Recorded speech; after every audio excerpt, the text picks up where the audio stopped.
반갑습니다. 삼명통에 있는 사주로 명리 배우기 이번 시간에 네 번째 시간으로 무엇을 하느냐?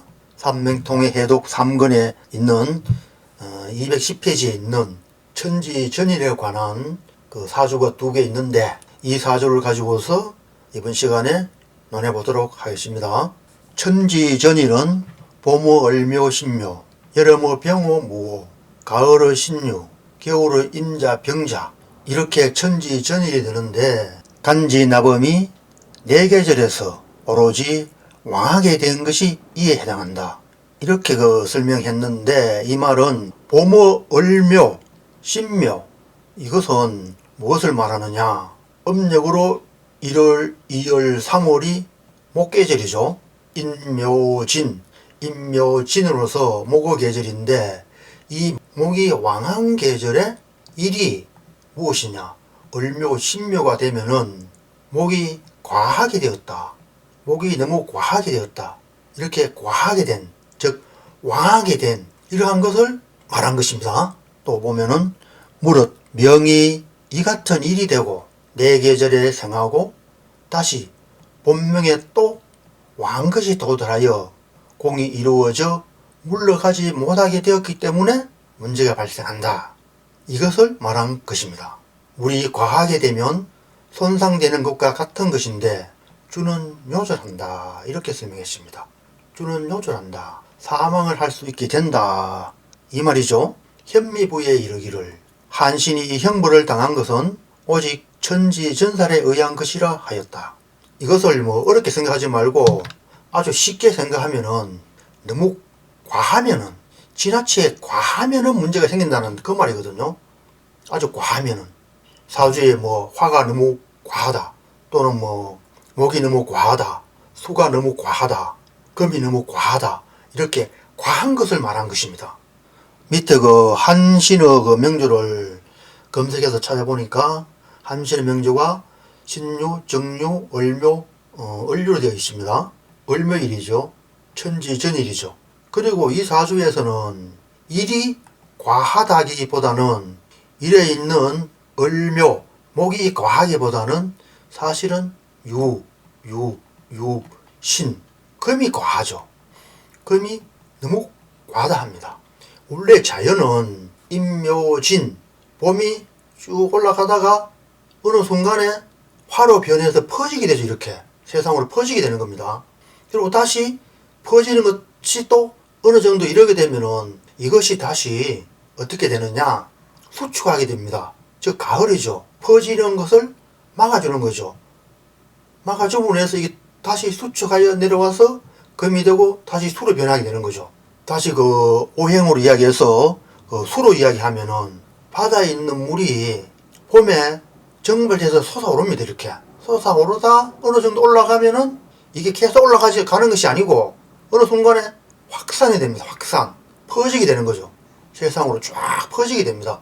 이게 화의 특성이 되는 거죠. 화가 되는 거죠. 그리고 이렇게 퍼지다가 다시 어느 순간에 이게 다시 모아져서 수출하게 됩니다. 이게 뭐냐? 금입니다. 이것이 바로 금이 되는 거죠. 이 금이 다시 계속 모아져서 단단하게 되는 것이 아니고 어느 순간에 수가 되는 거죠. 수. 이게 자연이거든요. 자연이 이러한데 사주에 어느 한 오행이 너무 과해서 계속 과하게 되면은 어떻게 된다? 네, 바로 그렇습니다. 요절한다. 죽게 된다. 이렇게 된다는 것입니다. 자, 삼명통에 실려있는 사주를 한번 봅시다. 가령 안자. 안자는 공자의 제자가 됩니다. 안자의 사주를 보면은 기축, 신미, 병호, 무자입니다. 그리고 병호, 일이 과하죠. 천지, 천과 지가 전부 화로 됐죠. 그래서 어떤 면으로 과한데 다시 미열이죠. 미열은 여름이죠. 일주가 과한데 다시 미열. 양력을 하면은 7월이죠. 7월달 덥죠. 그리고 기축, 나법 오행이 화입니다. 이렇게 사주가 형성되다 보니까 어떤 현상입니까? 과한 거죠. 지나치게 과한 거죠. 그래서 사망하게 되었다. 그런데 이 안자의 사주는 병호, 미가 있고 나보모에 화가 있는데 사실 사망한 그 연은 언제냐? 경신년입니다. 화가 극하게 왕해서 생기기보다는 뭐 정사년 이렇게 되면은 화가 진짜 왕한 거죠. 그렇지만 경신년이니까 과해서 죽었다고 할 수는 없지 않을까요? 그렇잖아요. 그러면 어떻게 해서 사망에 이르게 되었느냐? 이 사주에 보면은 자오 흉을 하고 있죠. 사실 이 사주는 보면은 수와 상쟁을 하고 있어요. 그렇잖아요. 수와 상쟁을 하고 있는데 경신년에 도달하자 자와 신이 합해서 수국을 이루게 되었죠. 그래서 수가 왕하게 된 거죠. 병호, 미월, 나보모의 화로 인해서 화도 왕하고 수화 상쟁이 생긴 거죠. 왕신 충발을 하게 된 것입니다. 그래서 사망하게 되지 않았나, 그렇게 필자는 생각해 봅니다. 두 번째는 보면은 병술, 정묘, 신묘, 을미 시가 되는데 가을에 태어났죠. 그리고 신유로 천간과 지지가 금으로 되어 있죠. 금으로 되어 있습니다. 그리고 술도 마찬가지로 신유술, 금이 왕한 때죠. 너무 과하게 왕해서까지 올라가서 이제 수로 변하는 그 시점이죠.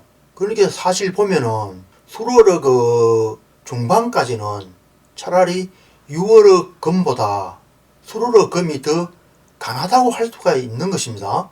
과하게 되면서 꺾이는 시점이니까 요보다 술이 금의 성분이 더 강하다고 할 수가 있지 않겠습니까?